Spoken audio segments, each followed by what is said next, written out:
Sederalun, Bapera Aceh bersama dengan Bapera Aceh Timur menyalurkan bantuan sembako untuk warga Rohingya yang terdampar di Pulau Indah, Gampung Kuala, Kecamatan Simpang Ulim, Kabupaten Aceh Timur. Kehadiran rombongan Bapera yang mengantar bantuan berupa sembako disambut baik oleh etnis Rohingya yang sedang mengungsi.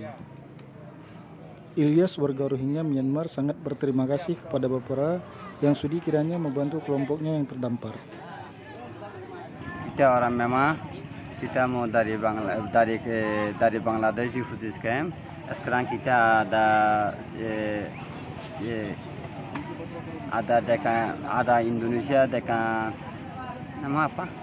Aceh. Acehnya dia mau mari tolong kita nya banyak nanti abamnya government mari tolong orang mari tolong kita nya ada banyak sehat sini. Kita mau jalan satu lagi, kita mau sampai sini sudah 5 hari 3 hari sini.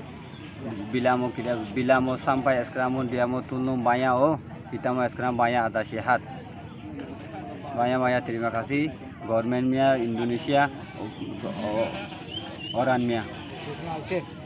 Dekat Acehnya orangnya governmentnya banyak terima kasih. Sementara itu, Dedi Saputra bersama dengan pengurus Bapera mengharapkan bantuan yang diberikan menjadi manfaat untuk etnis Rohingya yang terdampar di Pulau Indah, Kabupaten Aceh Timur. Alhamdulillah hari ini kami Bapera Aceh bersama Bapera Kabupaten Aceh Timur membawa sembako untuk Rohingya yang terdampar di Pulau Idaman, Kecamatan Simpang Ulim, Kabupaten Aceh Timur. Semoga bantuan kami dari Bapera bermanfaat bagi orang Rohingya. Dari Aceh Timur, Al Farisi TV mengabarkan.